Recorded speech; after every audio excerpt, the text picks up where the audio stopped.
Hello foodies, welcome back to my channel cook with me. Hi అండి, ఈరోజు వచ్చేసి నేను ఒక కర్ణాటక మోస్ట్ స్పెషల్ డిష్తో వచ్చేసాను. అదేంటో అంటే చెప్పుకోండి చూద్దాం. అదే అండి మన బిసి బేళే బాత్. ఎస్, మనం ఈ బిసి బేళే బాత్ చేసేసుకున్నామంటే మాత్రం 3 పూటలైనా దాన్ని తింటూనే ఉంటాం. అంత ఇష్టం బిసిబెల్లబాత్ అంటే అందరికీ. సో ఈజీగా కుక్కర్లో ఎలా చేయాలో చూసేద్దాం. Let's get started in to the video. ముందుగా ఒక బౌల్ తీసుకొని ఆ బౌల్లో ఒక గ్లాస్ రేషన్ బియ్యం అండి, నేను రేషన్ బియ్యమే వాడతాను బిసిబెల్లబాత్కి, చాలా టేస్టీగా ఉంటుంది. సో ఒక గ్లాస్ బియ్యానికి 1/2 కప్ బ్యాళ్ళు తీసుకున్నాను. ఒక 2 స్పూన్స్ పెసల్ బ్యాళ్ళు అండి ఇవి. సో ఒక 2 స్పూన్స్ తీసుకోండి చాలు ఒక గ్లాస్ బియ్యానికి. అందులో వాటర్ వేసుకొని అవన్నీ వాష్ చేసి ఆ వాటర్ని మొత్తం పారేసుకొని నెక్స్ట్ వాటర్ వేసుకొని కొద్దిసేపు ఒక 10 మినిట్స్ వరకు నానబెట్టుకుందాం.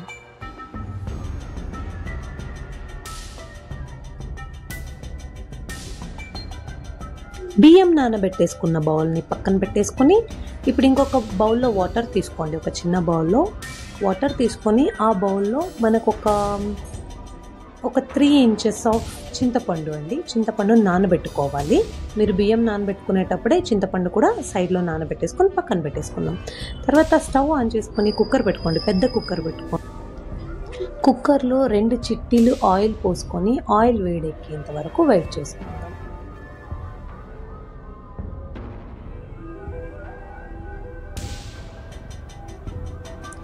ఒక పెద్ద ఉల్లిపాయని చిన్న చిన్న ముక్కలుగా కట్ చేసుకొని ఆ ఉల్లిపాయ ముక్కల్ని ఇందులో వేసుకోండి. అలానే ఒక 2 పచ్చిమిర్చిని ఇలా నిలువుగా కట్ చేసుకొని వేసుకోండి.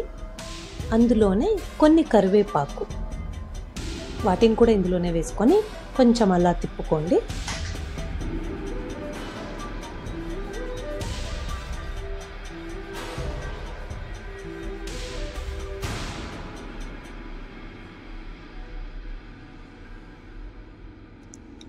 ఇప్పుడు ఆనియన్ ఒక్క నిమిషం అలా వేగిన తర్వాత 2 టొమాటోలను చిన్న చిన్న ముక్కలుగా కట్ చేసుకొని ఇందులోనే వేసుకోండి.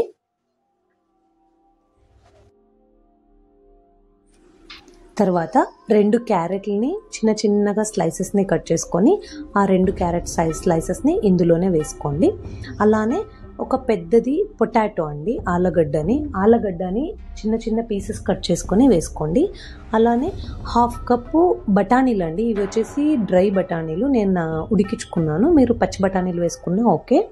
అలానే 2 వంకాయలని చిన్న చిన్న ముక్కలుగా కట్ చేసుకొని ఇందులోనే వేసుకొని ఒక్కసారి అలా ఆయిల్లో తిప్పండి. ఇలా ఒక 1 మినిట్ వరకు ఆయిల్లో ఫ్రై చేసిన తర్వాత మనం ఇందాక నానబెట్టుకున్న బియ్యం ఉంది కదండి, నేను వచ్చేసి ఈ బిసిబెల్లబాత్కి ఎప్పుడే కానీ రేషన్ బియ్యాన్నే వాడతానండి. ఎందుకంటే మనకి ఈ అన్పాలిష్డ్ రైస్ వాడుకుంటే మాత్రం చాలా టేస్టీగా వస్తుంది. ఈ బిసిబెల్లబాత్కి కానీ దోశకు కానీ దేనికైనా మనం ఈ నార్మల్ మనం తినే బాస్మతి రైస్ కానీ సోనా మసూరి రైస్ వేయకూడదు. సో రేషన్ బియ్యాన్నే ట్రై చేసి చూడండి ఒకసారి.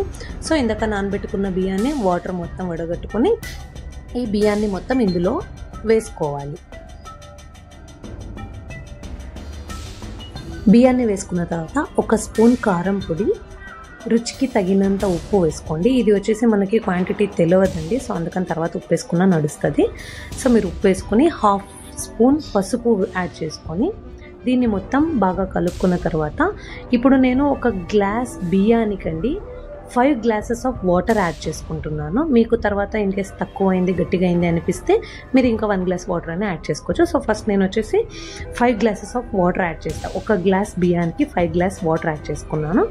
సో వాటర్ అంతా యాడ్ చేసుకున్న తర్వాత కుక్కర్ని క్లోజ్ చేసేసుకొని విజిల్ పెట్టేసుకొని ఒక 8 to 10 విజిల్స్ వేసుకోవాలండి. మీకు నార్మల్గా బ్యాళ్ళు 6 విజిల్ అవుతుంది నాకు, సో నేను ఇంకా ఒక 2-3 విజిల్స్ ఎక్కువ వేసుకుంటున్నాను. సో మీరు మీ కుక్కర్కి కంపేర్ చేసుకొని చూసి వేసుకోండి. ఇలా విజిల్స్ మొత్తం వచ్చిన తర్వాత ఆ విజిల్ ప్రెషర్ మొత్తం చేసుకొని కుక్కర్ని ఆ ప్రెషర్ మొత్తం తీసేసుకున్న తర్వాత మనము కుక్కర్ ఓపెన్ చేసుకొని దాన్ని మొత్తం ఒకసారి బాగా కలుపుకోవాలండి. ఎందుకంటే మనకి అడుగంటిపోయి ఉంటుంది, ఎందుకంటే మనం 8 విజిల్స్ వరకు మనము కలిపిండాం దాన్ని. సో అందుకనే ఒకసారి కుక్కర్ ఓపెన్ చేసుకొని దాన్ని ఫస్ట్ అడుగంటిండే దాన్ని మొత్తం ఇలా కలుపుకోండి, లేదు అంటే మాడిపోతుంది తర్వాత ఉడికించేటప్పుడు. సో ఇక్కడ చూడండి మనకి ఇంకా రైస్ లాగా కనిపిస్తూ ఉంది. ఇది బిసిబెళబాత్ యాక్చువల్గా మనకి పేస్ట్ లాగా అనిపించాలండి, టేస్ట్ అప్పుడే బాగుంటుంది. సో అందుకని దీనికి గాను నేను ఇంకా 1 గ్లాస్ ఆఫ్ వాటర్ని యాడ్ చేసుకుంటాను.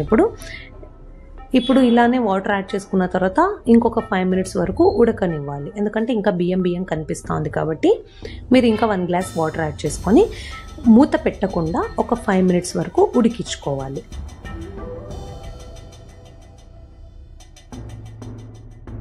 ఈ రైస్ మొత్తం ఉడుకుతున్నప్పుడే మనం ఇందాక చింతపండు నానబెట్టుకున్నాం కదండి, ఆ చింతపండు గుజ్జుని మొత్తం ఇలా సపరేట్ చేసుకొని, ఆ చింతపండు రసాన్ని అంతా ఇలా పిసుక్కొని మనం సపరేట్ చేసుకొని ఆ రసాన్ని ఇందులో యాడ్ చేసుకోండి. మరి ఆ చింతపండులోకి ఇంకా కొన్ని వాటర్ యాడ్ చేసుకొని మరి దాన్ని మొత్తం బాగా పిసుకాలి. అది అంతా గుజ్జు మొత్తం తీసిన తర్వాత మరి ఇలా చింతపండు రసాన్ని మొత్తం యాడ్ చేసుకొని ఒకసారి బాగా కలుపుకొని, మనం బిసిబెళబాత్ పౌడర్ ఉంటుంది కదండి, మీకు యాక్చువల్గా ఎంటీఆర్ బిసిబెళబాత్ పౌడర్ అయితే చాలా టేస్టీగా ఉంటుందండి. సో మీరు మరి ఏ బ్రాండ్ వాడుతున్నారో చూసుకోండి, బట్ నా సజెషన్ అయితే ఎంటీఆర్ అనే చెప్తాను నేను. చాలా బాగుంటుంది టేస్ట్ ఇది మాత్రం. సో ఈ ఎంటీఆర్ బిసిబెళబాత్ పౌడర్ని నేను ఒక 4 స్పూన్స్ యాడ్ చేసుకుంటున్నానండి. దీనికి అందుకనే నేను స్టార్టింగ్ ఓన్లీ 1 స్పూన్ మాత్రమే వేసుకున్నా కారం. మీరు స్టార్టింగే ఒక 2-3 స్పూన్స్ యాడ్ చేసేసుకున్నారనుకోండి, ఇది చాలా కారం అయిపోతుంది. సో అందుకనే అలా కాకుండా జస్ట్ ఒక స్పూన్ కారంని యాడ్ చేసుకొని తర్వాత నేను బిసిబెళబాత్ పౌడర్ని ఒక 4 స్పూన్స్ బిసిబెళబాత్ పౌడర్ని యాడ్ చేసుకుంటున్నాను. ఎందుకంటే మనకు టేస్ట్ ఇక్కడే వస్తుందండి, ఇంతవరకు చేసింది టేస్ట్ కాదు. మనకి ఈ పౌడర్ పడగానే స్మెల్ వస్తూ ఉంటుంది, ఇంటి మొత్తం స్మెల్గానే ఉంటుంది. సో అందుకనే మీరు దీన్ని ఒక 4 స్పూన్స్ యాడ్ చేసుకొని ఒక 2 మినిట్స్ వరకు ఉడకనివ్వాలి.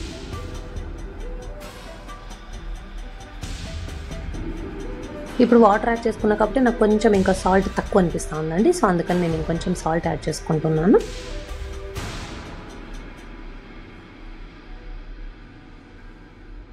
ఈ చింతపండు వాటర్ మొత్తం యాడ్ చేసుకున్న తర్వాత ఒక 5 నిమిషాలు ఉడకనివ్వాలండి. ఉడకనిచ్చేసి దాన్ని పక్కన పెట్టేసి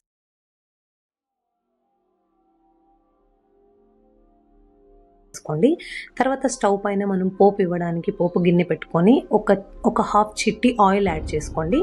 ఆయిల్ వేడెక్కిన తర్వాత 1/2 స్పూన్ ఆవాలు మరియు వచ్చేసి 1/2 స్పూన్ జీలకర్ర, ఇవి 2 చిటపటలు ఆడేంత వరకు వెయిట్ చేసుకోవాలి.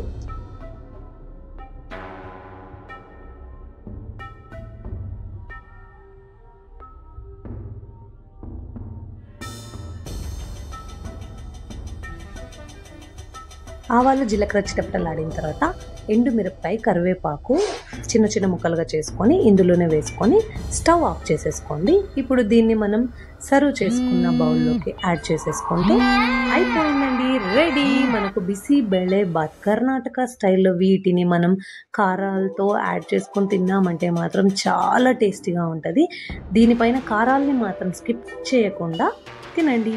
థ్యాంక్స్ ఫర్ వాచింగ్ అండి.